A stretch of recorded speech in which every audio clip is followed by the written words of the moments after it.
Today's topic is miscarriage. अच्छा, ये शुरू करने से पहले मैं सिर्फ आपको ये बताना चाहती हूँ कि टोटल प्रेगनेंसी का ड्यूरेशन होता है 40 वीक्स। अब हम डिफ़ाइन कैसे करते हैं मिसकैरेज को? It is a spontaneous expulsion of products of conception before the 24th week of gestation. ये है यूके बेस्ड। इसका मतलब ये हुआ कि स्पॉन्टेनियसली जो प्रोडक्ट ऑफ कंसेप्शन थे वो यूट्रस ने एक्सपेल कर दिए before 24th week of gestation. ठीक है, और अब 24th वीक के ऊपर क्योंकि उनकी न्यूरोनटोलॉजी सर्विसेज बहुत अच्छी हैं तो उनका फीटस जो है वो अलाइव हो जाते हैं, रह जाते हैं, उनको सर्विसेज मिलती हैं। हमारे कंट्री में अभी हम 27, 28 लेते हैं। तो और प्रोडक्ट ऑफ कंसेप्शन से आपका क्या मतलब है? उसका मतलब है कि फीटस होता है, प्लेसेंटा होता है, मेम्ब्रेन्स होती हैं और थोड़ा सा लाइकर होता है। अब इसकी एक तरह से हो गया कि ये खातून जो है वो प्रेगनेंसी को कैरी नहीं कर सकी। This is known as the miscarriage. अब इसका इंसिडेंस जो है वो बड़ा इंपॉर्टेंट है, आपको पता होना चाहिए कि कितना इंसिडेंस होता है। 4 वीक्स के अंदर अंदर 50% लॉस हो जाता है। 6 वीक्स के अंदर अंदर लॉस थोड़ा सा कम हो जाता है, 1/5 रह जाता है। सेकेंड ट्राइमेस्टर तक ये लॉस 1/40 रह जाता है। ठीक है, अब हर चीज़ की कोई ना कोई कॉज होती है, जो भी बीमारी हो तो इसकी क्या क्या कॉजेज़ होती हैं। First trimester, second trimester. First और सेकेंड ट्राइमेस्टर की कॉजेज़ कुछ कुछ आपस में मिलती भी हैं और कुछ कुछ आपस में नहीं भी मिलती, और जो मिलती हैं उनकी तो तरतीब चेंज हो जाती है क्योंकि ट्राइमेस्टर चेंज हो जाता है। अब हम पढ़ते हैं कि फ़र्स्ट ट्राइमेस्टर में क्या क्या कॉजेज़ होती हैं। उसमें ये होता है कि मेनली क्रोमोसोमल एबनॉर्मलिटीज़ होती हैं। फीटस के अंदर क्रोमोसोमल एबनॉर्मलिटीज़ कौन कौन सी होंगी? 68% ट्राइसोमीज़ होती हैं, 16 क्रोमोसोम की, 21 की और 22 की। अगर आपको याद होगा जैसे 21 का डाउन होता है, ऐसे ही 16 और 22। फिर ट्राइपल आईडी होती है जो कि 3 सेट्स ऑफ क्रोमोसोम्स हैं, वो 17.1% है। ठीक है, 9.8% क्या मोनोसोमीज़, जो आपको अगर याद करें तो टर्नर सिंड्रोम होती है। दूसरी कॉज है ये मैटरनल डिजीज़। अब अंडरलाइंग मैटरनल डिजीज़ थी, उसने कोई प्री प्रेगनेंसी आपसे काउंसलिंग नहीं ली, उसको पता ही नहीं उसकी अनकंट्रोल्ड डायबिटीज़ है, कोई हाइपरटेंशन है, कोई उसको थायराइड डिजीज़ है, कोई ऐसी और ऑटोइम्यून डिजीज़ है। ठीक है, नंबर 3 पे मिथोट्रेक्सेट खा रही है किसी भी अपनी बीमारी की वजह से। तो मिथोट्रेक्सेट आपको पता है ना कि एंटीफोलेनिक है, वो कैंसर वाले पेशेंट्स को भी देते हैं, तो फीटस का डिमाइस हो जाएगा। इसी तरह एंटी एपिलेप्टिक आपको पता नहीं, एंटीफोलेनिक एसिड होती हैं, तो अगर वो कोई एपिलेप्टिक पेशेंट है, उसने डॉक्टर को नहीं दिखाया और उसने प्रेगनेंसी कर ली तो जाहिर है प्रेगनेंसी जो है वो उसका लॉस हो जाएगा। चौथे नंबर पे यूट्रस की एबनॉर्मलिटीज़ हैं। फर्स्ट ट्राइमेस्टर में ये चौथे नंबर पे, इसका बड़ा कम रोल होता है लेकिन हम इसको इग्नोर नहीं कर सकते। ये मैंने आपकी आसानी के लिए एक छोटी सी ऐसी रफ सी डायग्राम बनाई है जिसका आपको थोड़ा सा अंदाज़ा हो कि इस तरह यूट्रस है, इसमें ये फाइब्रॉइड्स हो सकते हैं, ये सेप्टा हो सकते हैं, ये फीटस अगर है तो उसको नहीं कोई जगह मिल रही तो हो जाएगा। फिर कोई सर्विक्स की कॉजेज़ है, जब हम ये सारा पढ़ लेते हैं तो थोड़ा सा आपको इलस्ट्रेशन दे देती हूँ। और फिर इन्फेक्शंस हैं, इन्फेक्शन सिस्टेमिक भी हो सकती हैं और इन्फेक्शन लोकली भी हो सकती हैं। तो वेरिसेला है, रुबेला है, कोई एसटीडीज़ हैं, ये इन्फेक्शन से क्या करती हैं, वो स्ट्रक्चर जो है वो ज़ाहिर है इन्फेक्शन से इफ़ेक्ट होता है, वो डिटेल में जाने की ज़रूरत नहीं। जब कोई भी स्ट्रक्चर इन्फेक्ट होगा तो वो अपना काम प्रॉपर नहीं कर सकेगा। अब आ गया हमारा सेकेंड ट्राइमेस्टर। फर्स्ट ट्राइमेस्टर में क्या था? क्रोमोसोमल, मैटरनल को डिसऑर्डर, ड्रग्स, यूट्राइन एबनॉर्मलिटीज़ और इन्फेक्शन। अब सेकेंड ट्राइमेस्टर में क्या होगी? कॉजेज़ मोरलेस सेम है, तरतीब बदल जाती है। अब सर्विक्स यहाँ नहीं थी लेकिन यहाँ सबसे पहले सर्विक्स आ गई। सर्विक्स जो है, अब बच्चा बड़ा हो गया तो सर्विक्स में तो कोई ऐसी चीज़ नहीं कि सर्विक्स जो है वो उठा ही नहीं सक रही उसका बोझ, तो सर्वाइकल इनकॉम्पिटेंस तो नहीं हो गई। कोई सर्विक्स को पहले कोई इंजरी हुई थी, कोई ऑपरेशन हुआ था, बायोप्सी ली थी, आपने लेट्स का पढ़ा होगा, हम आगे जाके गायनी में पढ़ भी लेंगे। तो कोई लूप एक्सीजन हुई हो, कोई बायोप्सी हुई हो, और या फिर अल्लाह की तरफ से सर्विस की लेंथ ही कम हो, नॉर्मली 4 सेंटीमीटर होती है, तो जैसे ही इस पर थोड़ा सा बोझ पड़ेगा, ये बचाए क्लोज होने के, ये मिड ट्राइमेस्टर में अबॉर्ट कर देगी। कोई इन्फेक्शन हो, सिस्टेमिक और लोकल, सर्विसाइटिस हुआ तो वो हो गया, एबॉर्शन हो गया, या सॉरी मिसकैरेज हो गया।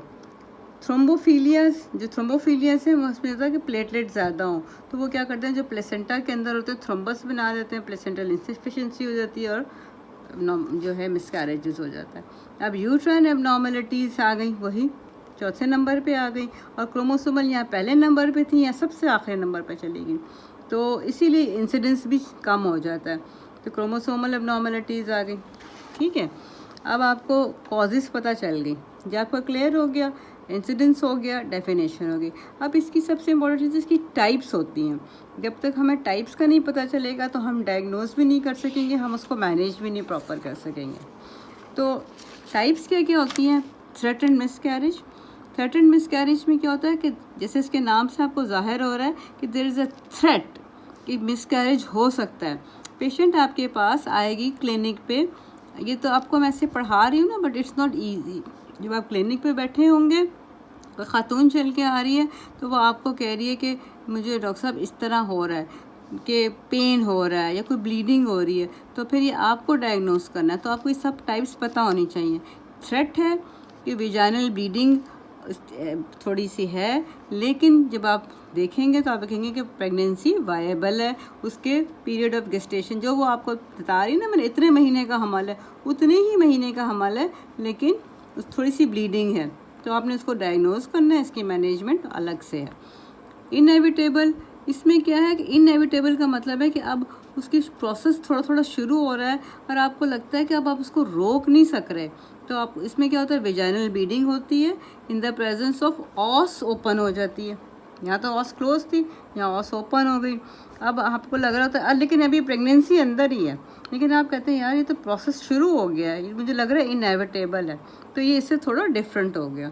इनकम्प्लीट क्या हुआ, वेजाइनल ब्लीडिंग हो रही है और थोड़े से पार्ट्स बाहर आ गए। मैंने आपको प्रोडक्ट ऑफ कंसेप्शन बताया था ना, फीटस होता है, प्लेसेंटा होता है और मेम्ब्रेन्स होती हैं और लाइकर, तो थोड़े से बाहर आ गए, थोड़े से अंदर चले गए, और ये थोड़ी सी इमरजेंसी सिचुएशंस होती हैं। इसमें हैवी ब्लीडिंग भी हो सकती है और लाइफ थ्रेटनिंग भी है, इसकी डेथ्स भी हो जाती हैं इससे, इतना हैवी ब्लीडिंग होती है, तो इसको हम इमरजेंसी में फ़ौरन हम दाखिल करते हैं और फिर इसके मैनेजमेंट बताएंगे बाद में। कंप्लीट क्या होती है कि आपके पास आई, उसने कहा डॉक्टर साहब मुझे बड़ी हैवी ब्लीडिंग हो रही थी, बड़ा कुछ हो रहा था, आपने एग्जामिन किया, आपने देखा, आपको पता चला ऑस भी क्लोज है, और आपने बाद में सब देखा तो जो सारा प्रोसीजर वो कंप्लीट कर अपने घर कर आई थी या रास्ते में हो गया था, तो आप कहेंगे ये अब तुम्हारा मिसकैरेज कंप्लीट हो गया। अब मिस्ड मिसकैरेज है, या हम उसको अर्ली फीटल डेमाइस भी कहते हैं।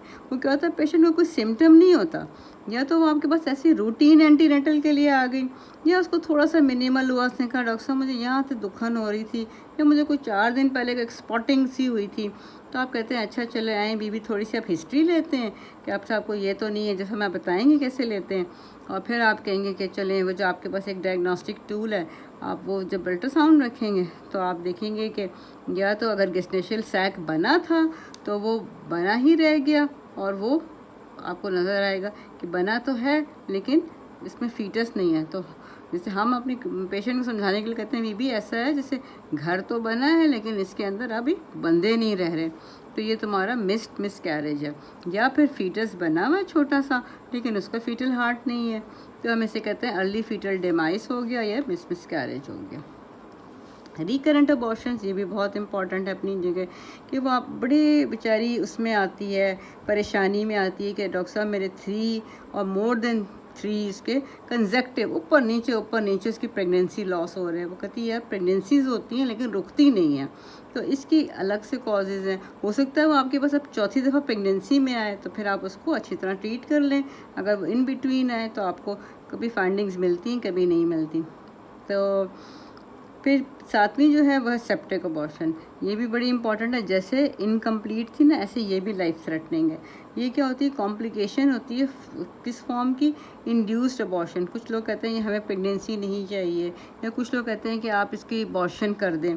तो इसको अबॉर्शन का लफ्ज़ अब ऑब्सलीट हो गया, ये यूज़ करते हैं अब मिसकैरेज का वर्ड, ठीक है। तो लेकिन ये है कि होता है ये इंट्रा यूट्राइन इन्फेक्शन हो जाती है और पेशेंट जो है ना वो सेप्टिसीमिया में जा रहा होता है। सेप्टिसीमिया आप सबको पता है कि ये बड़ी ख़तरनाक कंडीशन होती है, लाइफ थ्रेटनिंग कंडीशन होती है, ठीक है। अब हमने जब टाइप्स अब आपको क्लियर हो गई है ना कि threatened, inevitable, incomplete, complete, missed, recurrent and septic. अब जब हम यहाँ आ गए तो अब हमने ये देखें, अब हमने डायग्नोज तो करना है, अब हमने टाइप्स तो पढ़ ली, तो डायग्नोज कैसे करेंगे? पहले हम इसकी डिटेल्ड हिस्ट्री लेंगे। हर चीज़ डायग्नोसिस शुरू ही डिटेल हिस्ट्री से होती है। डिटेल हिस्ट्री ली, उसमें हमने उसका लास्ट मेंस्ट्रुअल पीरियड पूछा, हमने देखा, उससे अंदाज़ा लगाया कि जितना ये पीरियड ऑफ गेस्टेशन बता रही है उतनी प्रेगनेंसी है या नहीं। उसमें भी आपको क्या सिम्टम्स हैं, आपको पेन है, ब्लीडिंग है, कोई आपका पेशाब जलता हुआ आ रहा है, कोई आपको डायरिया है, क्योंकि वो पेन जो है ना कंफ्यूज कर जाती है। तो ज़रूरी नहीं है हर पेन में अबॉर्शन मिसकैरेज हो रहा हो, ठीक है। तो उसके बाद हम उसकी पास्ट ऑब्स्टेट्रिकल हिस्ट्री भी लेते हैं। अगर वो कहती है नहीं डॉक्टर साहब मैं तो बहुत परेशान हूँ, मेरे तो पहले 2 जो है वो मिसकैरेज हो चुके हैं, तो आप कहेंगे हाँ ये तो मुझे भी वरीसम है, मैं इसका एग्जामिनेशन डिटेल में कर लूँ। या कोई गायनेकोलॉजिकल हिस्ट्री देती है कि उसका कोई पैप स्मेयर हुआ था, उसमें कोई थोड़ा बहुत वो सस्पिशियस था, कोई सर्विक्स का था, तो उन्होंने कोई बच्चेदानी के मुंह से टुकड़ा लिया, तो फिर आपको लगेंगे कि इनकॉम्पिटेंस ना हो, ठीक है। तो और पास्ट मेडिकल हिस्ट्री बड़ी इंपॉर्टेंट है कि कोई वो थायराइड का डिजीज़ तो नहीं है, कोई रीनल फेलियर में तो नहीं है, कोई डायबिटीज़ तो नहीं है, हाइपरटेंशन नहीं है। फिर आपने अब क्या करना है, abdominal exam, general physical examination, ये आप कभी ना भूलें इस सारी तरतीब को। उसमें आपने पल्स, बीपी, ये सारा कुछ लेना है, रेस्पिरेशन, टेम्परेचर। तो आप फिर एब्डोमिनल एग्जामिनेशन पे आएंगे, आपने फंडल हाइट देखनी है, क्या मैं देखूँ ये 16 वीक्स पे है, ये 20 वीक्स पे है, ये 22 वीक्स पे है, ये 12 वीक्स के ऊपर थोड़ा सा सिम्फिसिस से ऊपर आ जाता है, ये कितने वीक्स पे इसकी क्या कॉरस्पॉन्ड कर रही है जिसने मुझे LMP बताई थी। फिर अब वो कहती है मुझे पेन है, तो आप ये देखें कि थोड़ा सा इंटरनल करके कोई ऐसा तो नहीं कोई पेल्विक मैस साइड पे पड़ा हो, जैसे यहाँ पड़ा हो। ये मैंने थोड़ी सी आपको ये डायग्राम बता के दिखाई कि ओवेरियन सिस्ट ही पड़ी हो, इसमें कोई टॉर्जन आ गई हो या ये ओवेरियन सिस्ट स्ट्रेच कर रही हो, तो आप ये देख लेते हैं करके कि इसमें कोई फाइब्रॉइड है तो उसमें कोई डिजेनरेटिव चेंजेस आ रही हो, लेकिन ये सारा कुछ ठीक ही हो। तो और फिर आपने लोकेशन एग्जैक्ट करनी है। कभी बड़ा स्वेयर सिस्टाइटिस होता है, प्रेगनेंसी बिल्कुल ठीक होती है, यहाँ ब्लैडर में पेन हो रहा होता है, ठीक है। अब आपको ये आपके एब्डोमिनल एग्जामिनेशन से हो गया, मैं टेंडरनेस देखी कि एब्डोमिनल पे कुछ ऐसा तो नहीं है। अब हम वेजाइनल एग्जामिनेशन करते हैं जो कि बड़ा इंपॉर्टेंट है और आपको सबको इनके पॉइंट्स पता होने चाहिए। आपने सब टाइप्स पढ़ी थी। थ्रेटन्ड में क्या होगा, अब आप खुद सोचें, थ्रेटन्ड में थ्रेट था तो ऑस क्या होगी, क्लोज होगी। पेन हो सकता है कि फांस को थोड़ा सा पेन हो, ब्लीडिंग प्लस माइनस है कि अभी हो भी सकती है नहीं भी हो सकती, बंद हो जाती है। इनएविटेबल मैंने आपको क्या बताया था कि अब एक प्रोसीजर शुरू हो चुका है, अब हमें ये लग रहा है कि नहीं रुकेगा, तो अब आप खुद सोचें क्या होगा, ऑस आपको खुली मिलेगी कि बंद मिलेगी। जो सर्वाइकल ऑस है, सर्वाइकल ऑस आपको ओपन मिलेगी, ब्लीडिंग मिलेगी, लेकिन अभी भी आपको थोड़ी बहुत होप्स हैं कि आप कह रहे हैं कि मुझे लग रहा है, लेकिन इसमें ना कैंडिडेट मिस कर जाते हैं कि थ्रेटन्ड और इनएविटेबल में क्या होता है कि दोनों में, इसमें थ्रेट है, इसमें लगता नहीं रुकेगी, लेकिन हम होप्स रखते हैं, इसलिए थोड़ी सी इसमें हम मैनेजमेंट में वो मेडिकल देते हैं। तो अब ऑस लेकिन ओपन होगी, ब्लीडिंग होगी। इनकम्प्लीट में तो ज़ाहिर है, मैंने आपको पहले भी बताया था कि आधा बच्चा अंदर है, आधा बाहर है, ब्लीडिंग हैवीली हो रही है, तो आपको प्रोडक्ट ऑफ कंसेप्शन या इधर फील होंगे, सर्विक्स में पड़े हुए, या वेजाइना में हैवी ब्लीडिंग होगी, आपको वो फीलिंग्स वो ये फाइंडिंग होंगी और आपको फिर रिमूव करना पड़ता है, उसको हम आगे डिस्कस करेंगे। कंप्लीट में आपको कोई ऐसी चीज़ नहीं मिलेगी, ऑस क्लोज होगी, ब्लीडिंग माइनस प्लस माइनस, कोई ब्लीडिंग जैसे ही सब कुछ बाहर आता है ना, एकदम मैजिकली ब्लीडिंग बंद हो जाती है। मिस्ड अबॉर्शन में आपको कुछ नहीं पता चलेगा, बिल्कुल एसिम्प्टोमेटिक होगी, हो सकता है ऑस क्लोज ही होती है, क्योंकि इसके हमें ऑस खोलनी पड़ती है, बाद में हमें इसको काउंसिल करना पड़ता है कि देखें अब आपका बच्चा ज़िंदा नहीं है, उसको कोई सिम्टम नहीं होता। रिकरेंट में डिपेंड्स कि वो आपके पास प्रेगनेंसी में आई है या आपके पास अभी उसने प्रेगनेंसी करनी है, तो आपने कि सर्वाइकल लेंथ देख लेनी है, प्रेगनेंसी में भी आई तो सर्वाइकल लेंथ देख लेनी है किस ट्राइमेस्टर में आई है। सेप्टिक अबॉर्शन में क्या होगा, ऑस हो सकता है ओपन हो सकता है क्लोज हो, लेकिन आपको फाउल स्मेलिंग डिस्चार्ज होगा, क्योंकि ये कौन सी थी, इसमें स्टेट इसमें इन्फेक्शन थी, और जैसे ही आप डालेंगे ना, जैसे इन्फेक्शन होती है ना, तो जो आप डालेंगे तो टेंडर होगा एग्जामिनेशन, और क्योंकि टेम्परेचर होता है तो आपको खुद एक फीलिंग आएगी कि वजाइना में टेम्परेचर ज़्यादा है, तो वजाइना आपको थोड़ी सी हॉट लगेगी। आप कहेंगे नहीं ये तो ड्राई हॉट वजाइना है और ये जो है इसमें डिस्चार्ज है, तो ये तो लाइफ थ्रेटनिंग कंडीशन में, तो सेप्टिसीमिया में जा रही है। अगर मैं इसको नहीं ट्रीट करूँगी तो ये सिर्फ अबॉर्शन मिसकैरेज की बात नहीं, इसकी पूरी लाइफ की बात है ख़ातून की, ठीक है। अच्छा, अब हमने ये सारा कुछ कर लिया था कि हमें पता चल गया था, हमने डिटेल हिस्ट्री ले ली, हमने उसका एब्डोमिनल एग्जामिनेशन कर लिया, हमने उसका वेजाइनल एग्जामिनेशन कर लिया, टाइप्स हमें पता थी। आखिर को अब हमने उसको क्या क्या मैनेजमेंट देनी है, अब हमारे लिए ये इम्पॉर्टेंट है, ठीक है। तो मैनेजमेंट से पहले ये है कि अब हम ये देखें कि हमें ये पता है कि क्या उसका ब्लड ग्रुप क्या था, उसका RH फैक्टर क्या था। ये रूटीन का वर्कअप है कि उसकी CBC क्या थी, और उसका में कंप्लीट यूरिन में कोई पस सेल्स तो नहीं आ रहे थे, कहीं वो हेपेटाइटिस C पॉजिटिव तो नहीं है, कहीं रैंडम ब्लड शुगर पे हमें यहाँ पे वो डायबिटिक मिल जाए। तो ये सारा कुछ है, ये जो हमें इनिशियल वर्कअप है। उसके बाद हमारे पास 2 नॉन इन्वेसिव से हैं कि अगर हमें लगता है कि अर्ली पे है, जैसे मैंने आपको बताया ना, या 4 वीक्स के ऊपर भी आ सकती है, तो फिर हमारे पास सीरम बीटा HCG हम भेजें, अर्ली प्रेगनेंसी टेस्ट करा लें, ठीक है। और फिर हमारे पास नॉन इन्वेसिव जो हमें अच्छी एक थोड़ी सी कन्फर्मेटरी दे सकता है, तो वो है अल्ट्रासाउंड। आप जब प्रोब रखेंगे तो आपको बता देगा फीटस अंदर है, लाइकर ठीक है, ज़िंदा है, आधा बाहर है, कैसा है, वो सारी आपको इन्फॉर्मेशन देगा। अब आपको जब सब कुछ कर लेंगे तो आप बता सकते हैं ये थ्रेटन्ड में है, ये इनएविटेबल में है, इनकम्प्लीट में, कंप्लीट में, मिसकैरेज है, रिकरेंट है, या सेप्टिक में है, ठीक है। क्योंकि सेप्टिक में आपको CBC, CUE, आपको GPE सब डिफरेंट मिलेगा। अच्छा, अब ये जो आपने ये सारा कुछ कर लिया, अब ये आ जाता है कि आपने कहना है कि मैनेजमेंट मैंने क्या करनी है। तो आपने पेशेंट के साथ क्या करना है, आपस में डिस्कशन करनी है। तो आपने पहले देख लिया कि टाइप ऑफ मिसकैरेज क्या था। अब अगर टाइप ऑफ मिसकैरेज के ऊपर आपको पता है, मैंने वैसे ही मैनेज करना है। अब आपने इसको कहा किस गेस्टेशन पे आई है, 4 वीक्स पे आई है, 6 वीक्स पे आई है, आपके पास 12 वीक्स पे आई है, आपके पास 16 वीक्स पे आई है, 20 वीक्स पे आई है। अब फिर आपके पास क्या फैसिलिटीज़ अवेलेबल, आप जहाँ बैठे हैं क्या वहाँ पे सेक्शन क्यूरेटाज है, वहाँ पे कोई मेडिकल हॉल है, वहाँ पे आपको बहुत ज़्यादा ब्लीडिंग होगी तो आप डील कर सकते हैं, कोई ब्लड बैंक है।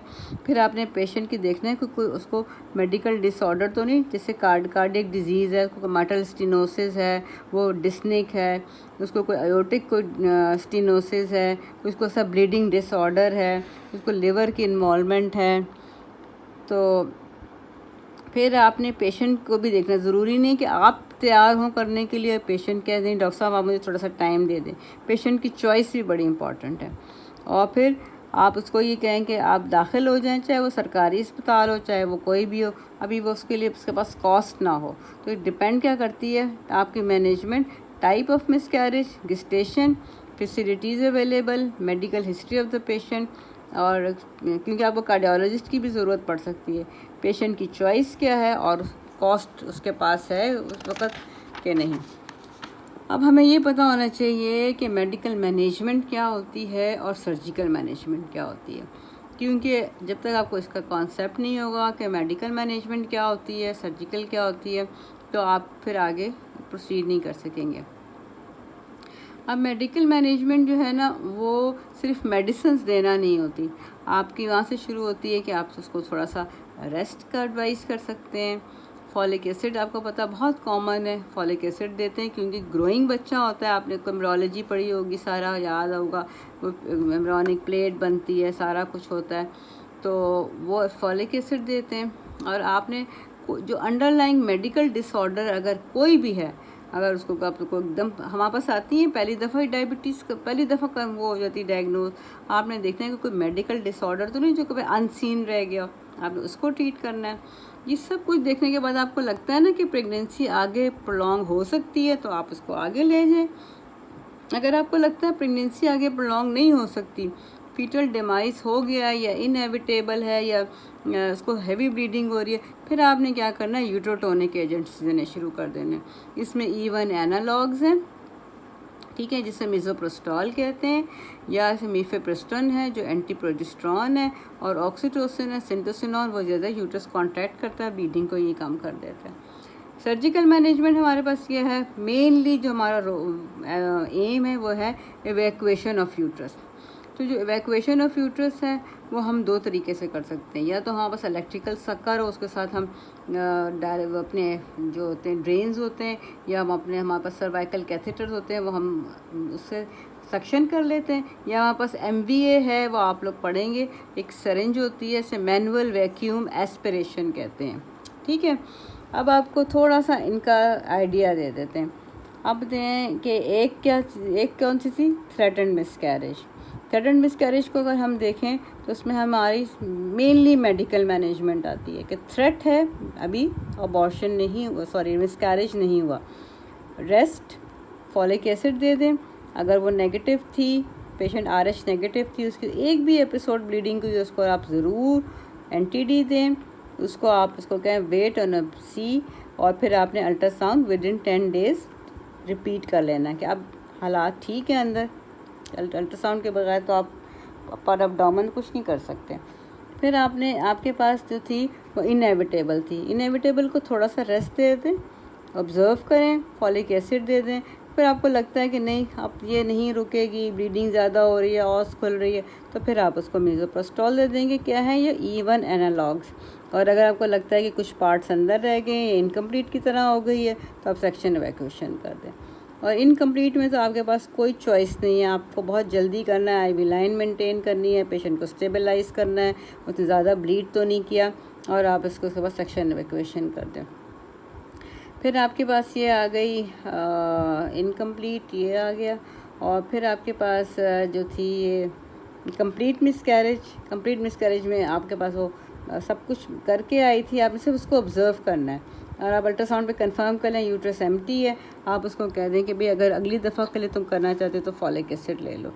ठीक है, अब आपके पास मिस्ड अबॉर्शन आ गई, उसको आपने ज़रूर करना है, आपने उसको मिज़ोप्रोस्टॉल देनी है।